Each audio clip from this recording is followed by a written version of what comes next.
Okay, guys, so we're going to try to go through chapter 7 together. I can't go over every single thing, and I might gloss over things that I know that you can do on your own because we only have a limited amount of time that we can make for these tutorial videos. But hopefully this will help you kind of break this down into manageable steps for you. I realize the code for chapters 6 and 7 are just a little bit too complicated for, beginning Animate CC users.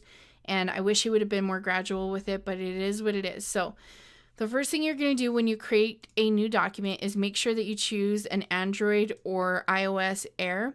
So you have Air for Android or Air for iOS. Notice when you click either one of them, they have different width and height. And that means that this is going to fit the typical phone size for iOS, which is Apple, or Android devices. So you can choose whichever one you are comfortable with. And I'm going to go ahead and just choose iOS for right now. And I'm going to have that one open. So the width and height is 640 by 960. This one is 390 by 650. So I think I did Android. It doesn't matter. It's just the change in screen size. All right, so as we get through here, notice I have a buttons layer, and that has our true and false buttons. We have a status message, and status message is where we're going to see correct or incorrect when somebody clicks one of these buttons. Question text is the actual text where we'll ask them the question, and then we have the app title. So this is different than what it looks like in the book, and that's what I am requiring for you to do in chapter 7 is just do your own design and your own questions. So feel free to change the stage background color to be whatever relates to the theme you're working with. So for me, I went with this typography outlaw, so it has this Old West style. So I had a lot of browns and then this kind of gritty Western text. So then you're going to create a title, and we're not going to do anything with this title. It's just going to be on here flat, and it's not going to do anything. So you can choose whatever font you want, whatever color you want. Just make sure that it's static text because it doesn't need to be anything more than just text. So whatever font you use, make sure that you embed it. So whenever you have to embed a font or you use a custom font, click on embed and look in the embed section. Choose what characters you want to embed. I usually just do all.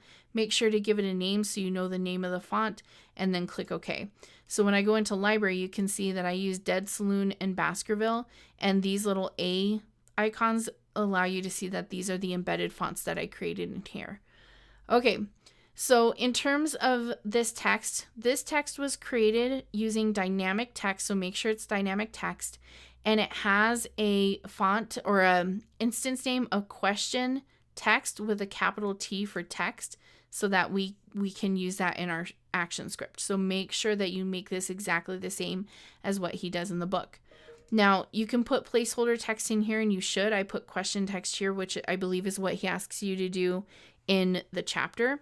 And then you can change the size and color so it looks good, has high contrast, is easy to read. Just don't make it too big because however long your question is, it needs to be able to fill this space for long and short questions.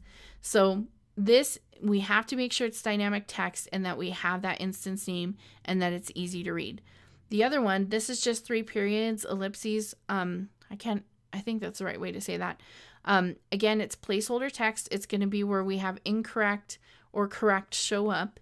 And so it also needs to be dynamic text with an instance name of status message.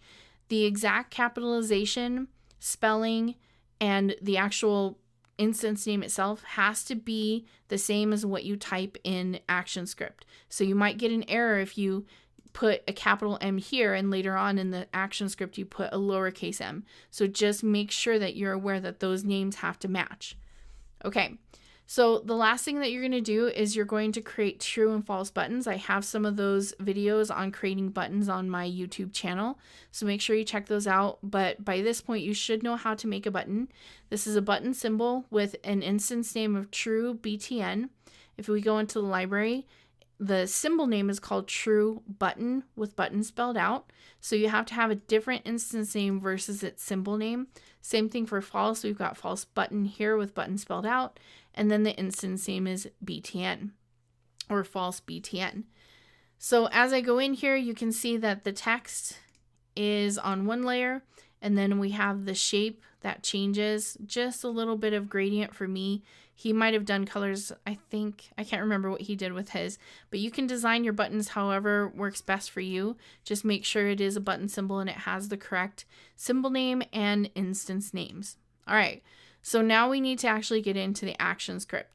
So one thing you're going to do is you're going to create your own class, and that's over here. And if you've clicked on something, you won't see that class section. So make sure you click off and you're just doing the properties for the document itself.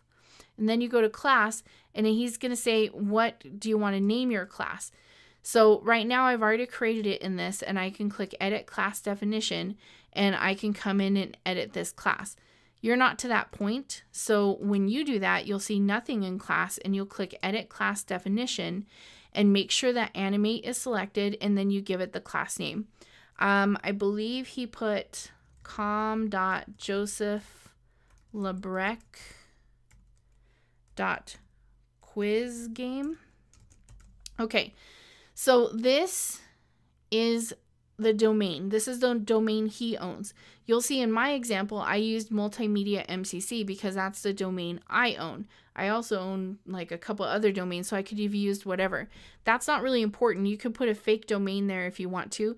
You can keep using the author's domain if you want to. You can use mine, multimediamcc.com. It doesn't matter. What matters is that whatever you put here, you name everything else that references that same name, whatever you called it. So for instance, you can see here that I have a folder called Multimedia MCC. Well, in my class, I put my domain of Multimedia MCC. So mine says .com or com.multimediamcc.quizgame. So then I need to make everything else that originally said Joseph Lebrecq, I need to make that Multimedia MCC. So he created a folder called Joseph Lebrecq. I created one called Multimedia MCC. So it's kind of a little bit confusing, but the thing you need to know with this is you just need to put your domain, his domain, my domain, a fake domain, whatever you want to put it. But whatever you do, it all has to match throughout every time he references it.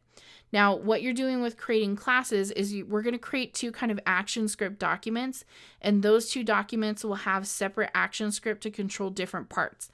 So this ActionScript, this class we're about to create, is going to run the actual quiz game. The other class we want to create will run the question bank, so where all of our questions are coming from and where it's pulling from.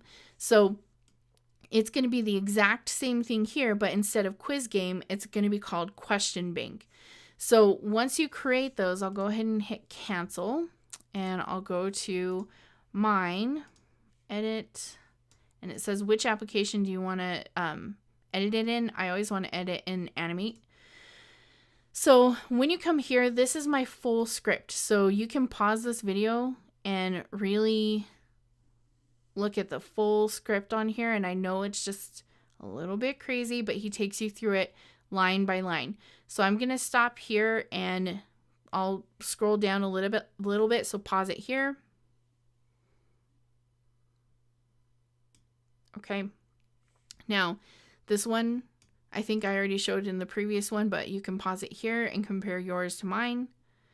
And then as we come down here, that's the last of it. So you can pause and check it out. Also at the end of the chapter, he has all the ActionScript, so make sure that you check that out as well.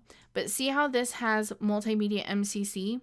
So every time it referenced Joseph Lebrecq, I always changed it to whatever my own is. So it's really important that you get that. The other thing that's really important is you have to have the proper file structure. So he's going to have you, once you create this and you type the first couple of lines of text, he's going to have you save it as quizgame.as. And it's really important that you follow the same structure that he talks about.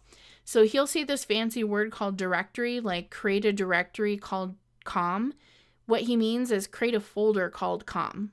Directory is what web designers, web managers, programmers, whatever, they call folders directories. So anytime he says that, just think folder in your head. So he says create a folder called com.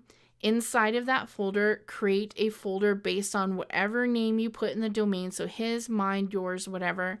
So make sure it's exactly the same. and then you're going to save that quizgame.as. So notice that quiz game is going to match what we created. You can see it here, com.multimediamcc.quizgame. So you need to make sure to save this as quizgame.as and that it's exactly the same capitalization, same spelling. There's no differences. So that folder structure is really important. When you look at your folder structure, you're also going to eventually have one for data. You'll have one of these in here. This questions.json or JavaScript. JSON, whatever. So this one is the one that originally was for this project, and it has all the flash or animate questions. And because mine is a typography outlaw, I just created a second version because just in case I wanted to go back and see what was happening with this one, called type questions. So like, let's say you were creating a quiz game for the Denver Broncos. You can name yours broncos-questions.json. Okay. So just be aware of that you might only have one JSON file in here, but either way, it can be called questions, a specific type of questions like mine is. But either way, your questions should be your own unique questions around whatever quiz you're creating. So just make sure when you're creating this that you can actually create 20 questions around a topic. So whether that's your favorite football team or cooking or something that you know really well, that you can easily come up with 20 questions, because don't spend forever just trying to research all these questions. Now, if you wanted to actually use this, and let's say you're a history teacher and you wanted to use this and you wanted to do World War II questions, fantastic. You want to do more than 20? Fantastic. That is totally up to you. But I would just say for now, because the script is kind of intense, try to do something that's easy in terms of what you already know. So in part 2 of this, we'll continue with the next couple of steps in the chapter. Just make sure that you're following along, and I'm not going to go over every piece of script with you because you just need to be typing in what he's saying. It's always a good idea to look at the very end of the chapter where he gives you the full script.